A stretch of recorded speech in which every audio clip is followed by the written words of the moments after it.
taking a look at life as a strategist and stepping back and think what's really going on, then there's an interesting thing going on. We are sometimes happy, we have some amount of resources, and some amount of free will. If we deny any of those things, it doesn't make sense. The opposite of any of those things doesn't make sense. Why doesn't everyone explicitly realize that we want the world to be perfect or as good as it can be without knowing how good that can be? And that we want everyone to be maximally happy. Why isn't that obvious to people? The only reason that wouldn't be obvious, we would have to assume that we're helpless and be protecting ourselves from that in order to not just be going for what otherwise would be obvious. Well, I mean, what else could we want but for everyone to be maximally happy, including ourselves? But people dumb down their goal from that, right? People don't explicitly have that goal generally. The only reason to dumb it down would be to pretend like we're not helpless. People shrink their goals and then they come up with their own standards for how they're successful in order to feel like they're successful. But how can we name it a success if everyone's not maximally happy? How is that a success? Doesn't make any sense. So some people are unhappy and suffering, and we're going to say that we've won. What does success mean? How have we won if people are suffering, if people are unhappy? The phrase good enough is actually an inherent contradiction in terms. Is it good enough? There's ways that we can narrowly define terms that within that something could be quote unquote good enough.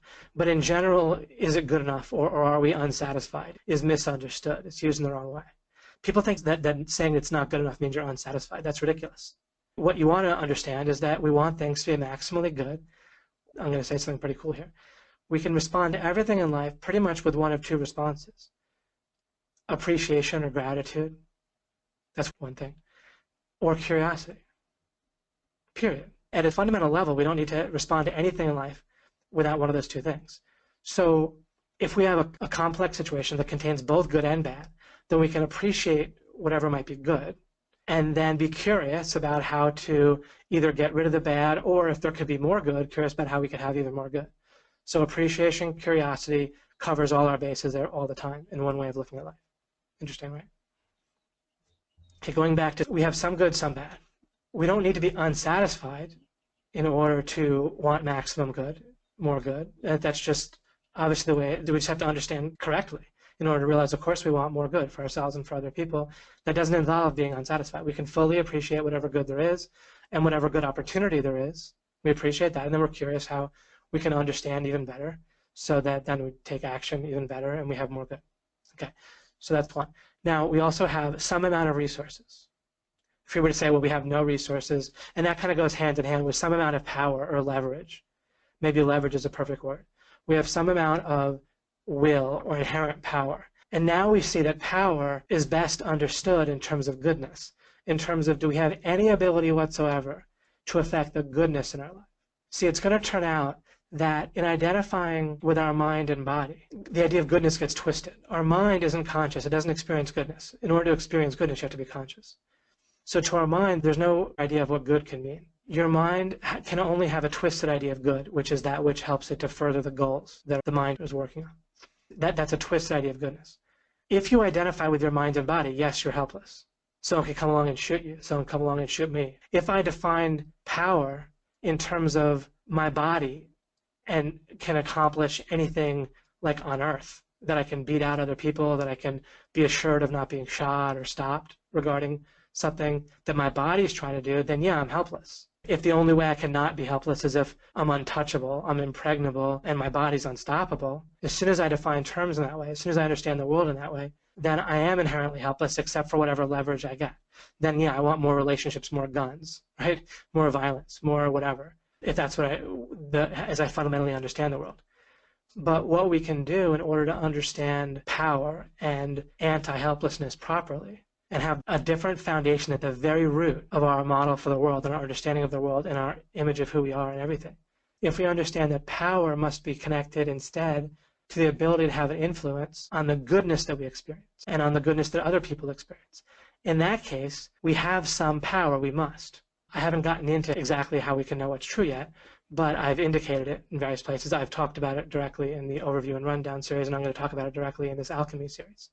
But one indication is if you can't possibly act upon something, if it's so absurd that you couldn't take any action based on it, then the opposite must be true. So it's literally impossible to act on the idea that you're fully powerless. If nothing you can possibly do as a conscious being or whoever you are if nothing you can do can affect the goodness at all of your experience or other people's, then you can't act. Literally everything you do is literally meaningless. And I'm showing how the opposite is absurd. The opposite of the idea that you have some power is that you have none. That has to be wrong because it strips everything out of meaning. You can't act upon it. Everything that you would do from here on out would inherently contradict the idea that you have no power because there's no reason to do it. You have no power, no ability to act on anything. We don't need to assume. We never need to assume. We can stipulate or we can understand. We don't have to stipulate in this case. We can understand it has to be true that you have some power. But even if you aren't comfortable with the idea that you fully know that that's correct, you can stipulate it and you can come back to it later if you want. Stipulate means you're going to not assume it's true, but you're going to state, okay, I'm going to state that this is a foundation I'm going to work off of. I'm going to state that I'm going to operate as if that was true. I've said before, it's totally reasonable to believe as if something's true. What you can't do is you can't believe that something is true. That's a contradiction in terms.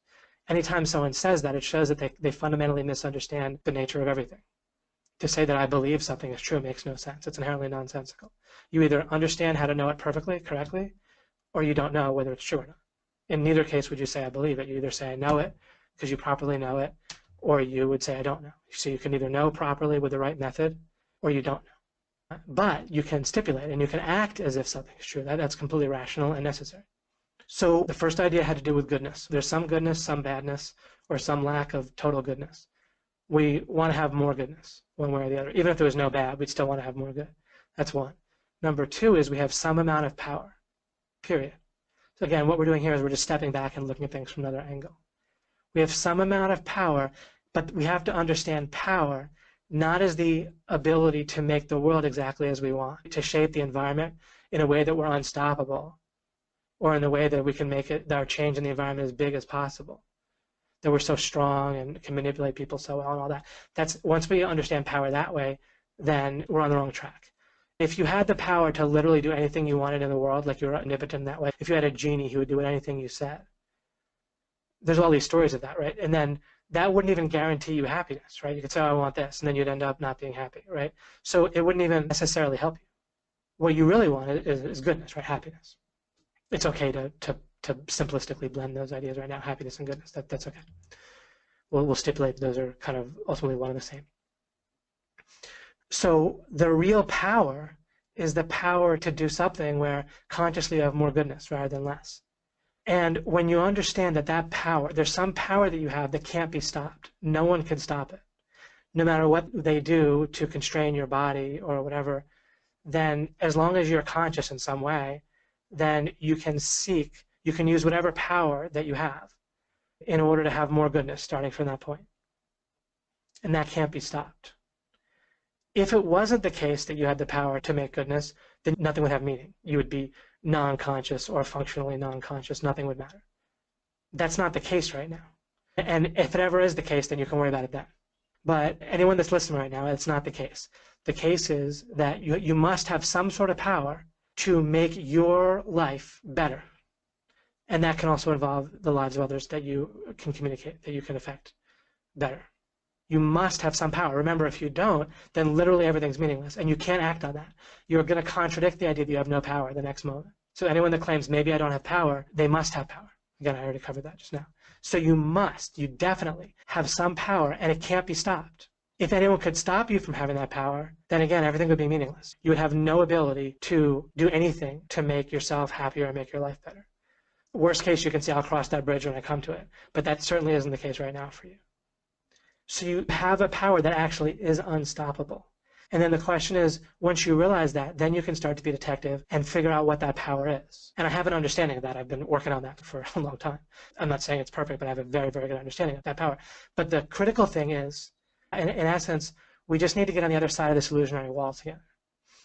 We need to get to where you understand that you must have power to have more goodness, always. That means you're fundamentally not helpless, no matter what.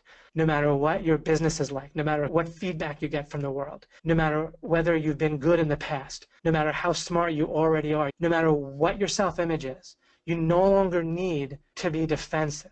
Everything until this point has likely been built as a defense, and including protecting you from realizing it's a defense. That's the key. It's not that you just have a defense against being helpless. The really important thing is you have a defense to protect the defense. That's the issue. That's the illusion. That's what fights against me and what I'm trying to help you with here, that's what's fighting against you and me in essence.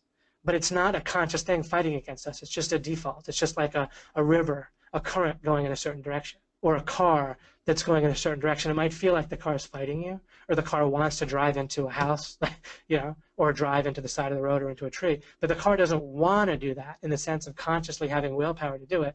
That's just inertia. So this defense to keep the defense, this defensiveness that you're not defensive about feeling helpless, that's just inertia. But it's a potentially powerful inertia, and it can probably beat me, so to speak, all by itself without your help. So I'm probably going to need your help to overcome it in your mind. Not for myself to overcome it for me, but I'm probably going to need you consciously helping me on my side, fighting with you and you fighting with me for you, to help you break through this illusionary barrier and come out the other end where you no longer need to defend the defense.